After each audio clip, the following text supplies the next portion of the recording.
नमस्कार, मैं अंजू मिश्रा। स्वागत है आप सभी का हमारे चैनल में। वक्फ संशोधन विधेयक को लेकर सियासत तेज होती जा रही है। इस बीच आपको बता दें कि संसद भवन के अंदर एक बार फिर से वक्फ संशोधन बिल पर चर्चा हो रही है।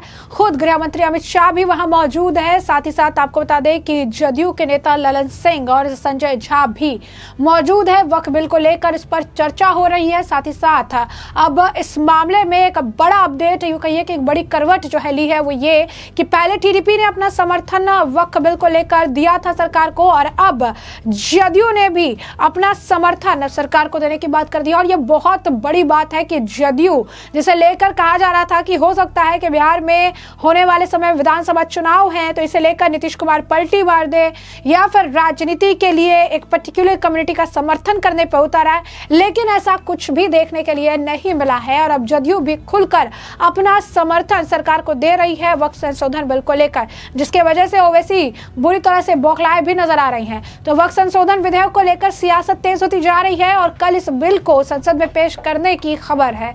इस पर तमाम राजनीतिक दलों के नेताओं की प्रतिक्रिया भी आ रही है। और इसी कड़ी में अब केंद्रीय मंत्री राजीव रंजन उर्फ ललन सिंह से पूछा गया कि कांग्रेस कह रही है कि वक्फ संशोधन विधेयक संविधान के खिलाफ है, जदयू जैसी सेक्युलर पार्टी को अपना स्टैंड क्लियर करना चाहिए। और इस पर जदयू जो है, आपको बता दें कि उस पर उन्होंने बयान दिया और कहा कि जदयू और नीतीश कुमार को कांग्रेस के सर्टिफिकेट की जरूरत नहीं है।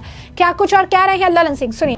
देखिए, जेडीयू को या नीतीश कुमार जी को कांग्रेस पार्टी के सर्टिफिकेट की कोई जरूरत नहीं है। वो अपने गिरेबान में झांक के देखें, कितना साल इस देश में शासन किए, बिहार में कितना साल शासन किए, मुसलमानों के लिए क्या किया उन्होंने, उसका भी तो बताएं।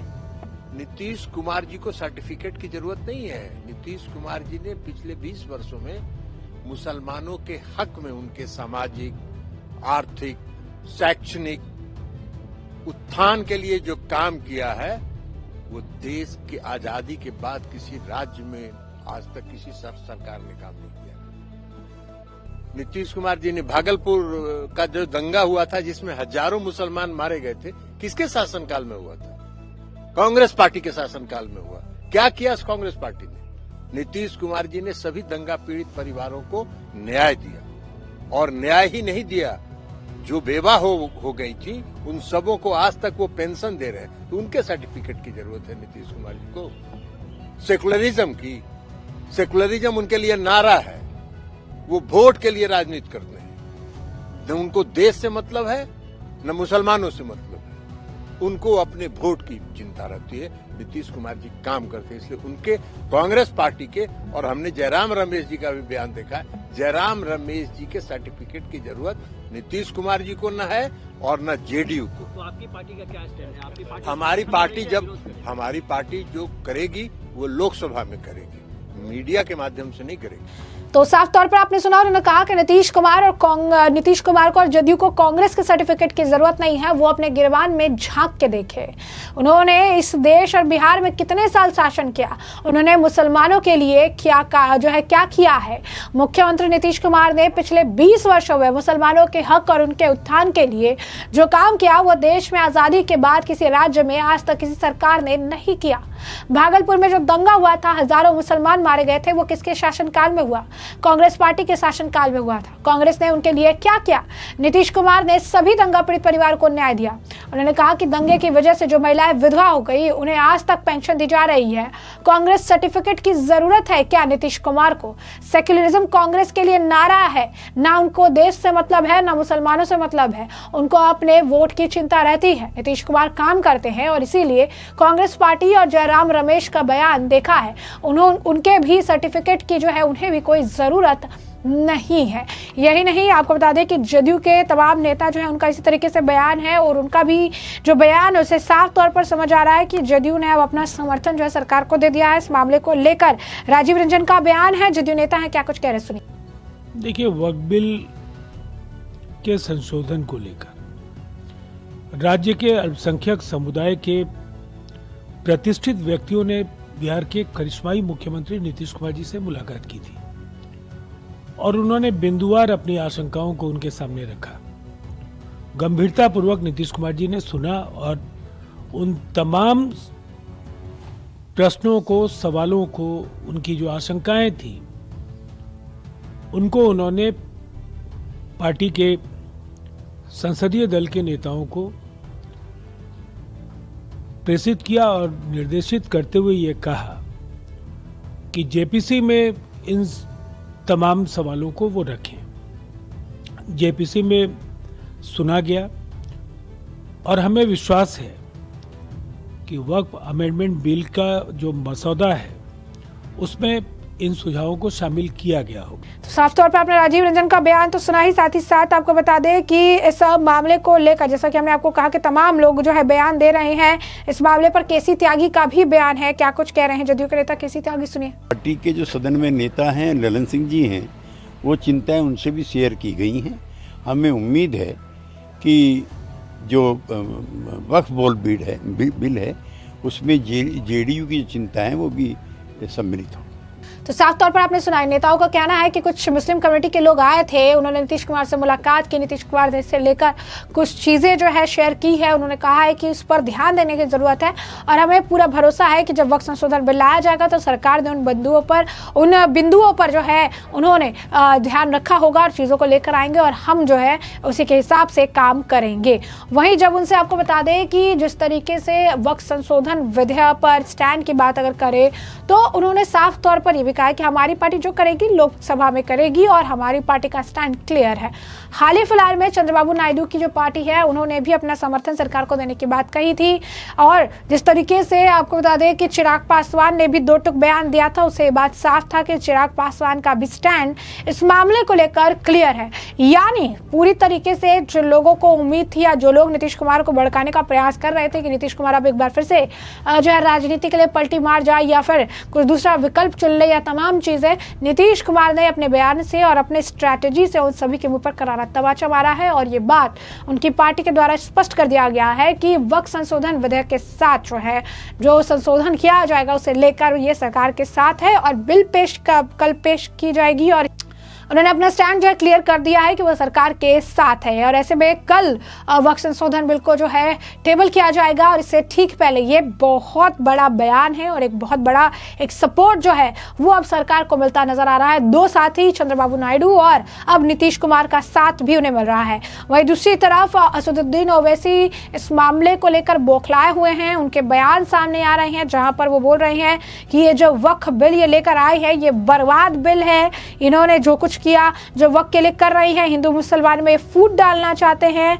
उन्होंने कहा है कि ये बर्बाद बिल है और इसका कुछ नहीं हो सकता। क्या कुछ और कहना है उनका? एनडीए की गवर्नमेंट जिसको चंद्रबाबू नायडू, नीतीश कुमार, चिराग पासवान और जयंत चौधरी सपोर्ट कर रहे हैं, ये वक्फ बिल अनकॉन्स्टिट्यूशनल है।